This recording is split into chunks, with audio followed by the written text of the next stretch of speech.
Hello friends, I'm Sujit and I'm pursuing BEd from Aravali College. आज का जो मेरा टॉपिक है वह है स्किल्स ऑफ माइक्रो टीचिंग। पर उससे पहले हम थोड़ा जान लेते हैं कि माइक्रो टीचिंग क्या होती है। माइक्रो टीचिंग का जो कॉन्सेप्ट है वो स्पेशली टीचर एजुकेशन के लिए डिज़ाइन किया गया है, या फिर हम ये भी कह सकते हैं कि माइक्रो टीचिंग एक ऐसी टेक्निक है जिससे कि पीपल टीचर के सभी स्किल्स को डेवलप किया जा सकता है, और ये पूरा का पूरा process during the teaching course कराया जाता है। माइक्रो टीचिंग का कॉन्सेप्ट पहली बार प्रोफेसर एलन ने 1963 में दिया था, पर इंडिया के अंदर डीडी तिवारी ने 1967 में इसको इंट्रोड्यूस किया। माइक्रो टीचिंग जो है वो एक स्मॉल टाइप टीचिंग है जो कि प्रोफेशनल टीचर बनने से पहले किसी भी टीचिंग ट्रेनिंग कोर्स के दौरान कराई जाती है। इसमें होता यह है कि एक क्लासरूम जैसा माहौल तैयार किया जाता है जिसके अंदर people teacher other people teachers को एज अ स्टूडेंट एज्यूम करके कुछ भी टीच करता है और अपनी स्किल्स को डेवलप करने की कोशिश करता है। But it is a scale down approach, जिसके अंदर क्या होता है कि क्लास का साइज़ रिड्यूस कर दिया जाता है और उसका टाइम ड्यूरेशन भी रिड्यूस कर दी जाती है। मीन्स आप जनरल क्लास में देखते हो कि 30 से 35 बच्चे होते हैं और उन्हें कोई एक टीचर टीच कराता है और उस टीचर के पास टीच कराने के लिए अप्रॉक्स 40 मिनट्स होते हैं। लेकिन माइक्रो टीचिंग के अंदर केवल स्मॉल ग्रुप को ही टीचिंग कराई जाती है, जहाँ पर केवल 5 से 10 स्टूडेंट्स ही होते हैं और टाइम ड्यूरेशन भी जो होता है वो भी 5 से 10 मिनट का ही होता है। और माइक्रो टीचिंग के अंदर जो पीपल टीचर होता है वो एक टाइम पर केवल एक ही स्किल्स का यूज़ करता है टीचिंग के दौरान। पर अगर आपसे कोई एग्जैक्ट टाइम पूछ ले कि एग्जैक्ट कितने टाइम तक माइक्रो टीचिंग के अंदर टीचिंग कराई जाती है, तो आप बोलोगे केवल 6 मिनट तक ही एग्जैक्ट माइक्रो टीचिंग के अंदर टीचिंग कराई जाती है। और एग्जैक्ट अगर छात्रों की संख्या जाने तो वो भी 6 होती है। और माइक्रो टीचिंग की पूरी प्रोसेस के दौरान एक ऑब्ज़र्वर भी होता है जो कि पीपल टीचर को ऑब्ज़र्व करता है। अब ये ऑब्ज़र्वर कोई भी हो सकता है, आप जिस कॉलेज में पढ़ते हो सकता है उस कॉलेज के प्रिंसिपल हो या फिर टीचर्स हों, आप जिस इंस्टीट्यूट में पढ़ते हो सकता है वहाँ का कोई टीचर हो या फिर अदर कॉलेजेस से आया हुआ कोई टीचर हो, वो ऑब्ज़र्वर कोई भी हो सकता है। अगर इस पूरे प्रोसेस का कंक्लूज़न निकाला जाए तो माइक्रो टीचिंग केवल इसलिए कराई जाती है कि जो पीपल टीचर है उसके अंदर वो क्वालिटीज़ वो स्किल्स डेवलप की जा सके जो कि टीचर बनने के लिए बहुत ज़रूरी है। तो ये था माइक्रो टीचिंग का थोड़ा सा इंट्रोडक्शन। अब हम बात करते हैं अपने टॉपिक के बारे में जिसका नाम था स्किल्स ऑफ माइक्रो टीचिंग, यानी कि माइक्रो टीचिंग के अंदर किन किन स्किल्स को डेवलप किया जाता है पीपल टीचर के अंदर। अगर एलन की बात करें तो उन्होंने बताया था कि एक प्रोफेशनल टीचर बनने के लिए इन 14 टाइप के स्किल्स का होना बहुत ज़्यादा ज़रूरी है। उन्होंने इन सभी स्किल्स को स्टैनफोर्ड यूनिवर्सिटी के अंदर अप्लाई भी करा था। पर अगर बीके पासी की बात करें तो उन्होंने बताया कि एक प्रोफेशनल टीचर बनने के लिए इन 13 टाइप के स्किल्स का होना ज़रूरी है। बट एनसीईआरटी कहती है कि एक टीचर बनने के लिए ये 19 टाइप की स्किल्स का होना ज़रूरी है। पर एनसीईआरटी ये भी कहती है कि अगर ये 19 टाइप की स्किल्स किसी के अंदर ना भी हो तो केवल अगर ये 7 स्किल्स भी किसी के अंदर हो तभी वो एक अच्छा टीचर बन सकता है। तो आज हम इन्हीं 7 स्किल्स के बारे में बात करेंगे और ये जानेंगे कि एक टीचर टीचिंग के दौरान इन 7 स्किल्स का किस प्रकार से यूज़ करता है।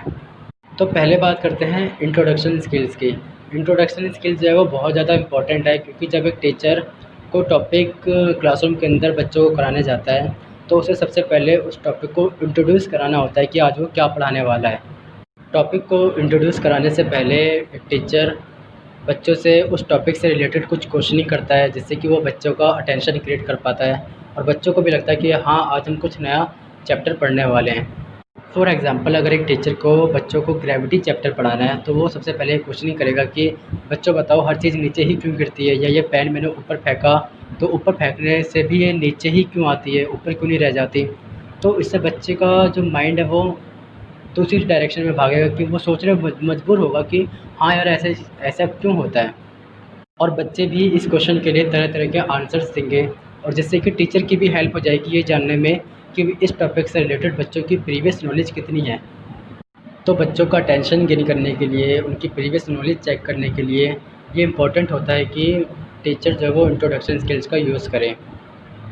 इंट्रोडक्शन स्किल के बाद आती है एक्सप्लेनेशन स्किल्स, यानी कि आप पहले आपने अपने टॉपिक को इंट्रोड्यूस तो कर दिया, पर अब आपको अपने टॉपिक के हर पॉइंट्स को एक्सप्लेन करना है। अब वो किस तरह से एक्सप्लेन करोगे वो पढ़ेंगे हम एक्सप्लेनेशन स्किल्स के अंदर। एज अ टीचर आपकी जो एक्सप्लेनेशन होनी चाहिए वो बिल्कुल ईजी वे में होनी चाहिए और एक्वायरेबल भी होनी चाहिए, ताकि बच्चे आसानी से उस नॉलेज को ग्रैप्स कर पाएँ, उस चीज़ को सीख पाएँ। क्योंकि एक्सप्लेनेशन स्किल्स के ज़रिए ही हम बच्चों के कंटेंट की क्लैरिटी को बढ़ा सकते हैं, उसकी रीज़निंग थिंकिंग पावर को इंक्रीज़ कर सकते हैं। फॉर एग्ज़ाम्पल मान लो कि कोई टीचर बच्चों को ग्रेविटेशन के बारे में पढ़ा रहा है और उसने केवल इतना बता दिया कि हर चीज़ पृथ्वी जो है हर चीज़ को अपनी तरफ आकर्षित करती है, इसलिए सारी चीज़ें पृथ्वी के ऊपर गिरती हैं। तो क्या बच्चों की इससे क्लैरिटी बढ़ेगी या फिर बच्चों की क्या थिंकिंग पावर बढ़ेगी? नहीं बढ़ेगी। वो केवल इस चीज़ को रट लेंगे कि पृथ्वी हर चीज़ को अपनी तरफ खींचती है, और क्यों खींचती है ये नहीं पता कर पाएँगे, क्योंकि आपने एक्सप्लेनेशन तो दिया ही नहीं। अगर आप उसको एक्सप्लेन करोगे कि पृथ्वी जो है हर चीज़ को इस इस कारण से खींचती है, तो बच्चों की इससे क्लैरिटी बढ़ेगी और बच्चों की जो थिंकिंग एबिलिटी है वो भी बढ़ेगी। इसलिए एक्सप्लेनेशन स्किल्स का यूज़ करना बहुत ज़्यादा ज़रूरी है। अब आता है black board skills. Primary level पे तो बिना ब्लैक बोर्ड के कोई भी टीचिंग कराई ही नहीं जा सकती। आप बिना ब्लैक बोर्ड के तो कोई टॉपिक ना तो इंट्रोड्यूस करा सकते हो, ना ही उसे एक्सप्लेन करा सकते हो। क्योंकि ब्लैक बोर्ड जो है वो एक विजुअल एड की तरह काम करता है, क्योंकि प्राइमरी लेवल पे जो बच्चा होता है वो हर चीज़ को देख कर ही सीख पाता है। तो ब्लैक बोर्ड जो है वो एक इम्पॉर्टेंट रोल प्ले करता है बच्चों की लर्निंग पे। और आजकल तो कई तरह के ब्लैक बोर्ड आने लगे हैं, जैसे कि रोलर ब्लैक बोर्ड आने लगा है, पोर्टेबल ब्लैक बोर्ड आने लगा है। तो एक अच्छी इफ़ेक्टिव टीचिंग लर्निंग प्रोसेस के लिए ब्लैक बोर्ड स्किल्स का होना भी बहुत ज़्यादा ज़रूरी है। और इसके बाद आता है क्वेश्चनिंग स्किल। क्वेश्चनिंग स्किल में ये होता है कि आप बच्चों को टॉपिक क्लियर करने के बाद उनसे किस प्रकार के क्वेश्चन पूछोगे, जिससे कि आपको पता चल पाए कि बच्चों ने कितना सीखा या कितना नहीं सीखा। और एक टीचर को हमेशा बच्चों से सिंपल क्वेश्चन पूछने चाहिए और उस टॉपिक से रिलेटेड क्वेश्चन पूछने चाहिए जो कि उसने अभी-अभी बच्चों को कराया है क्लास में।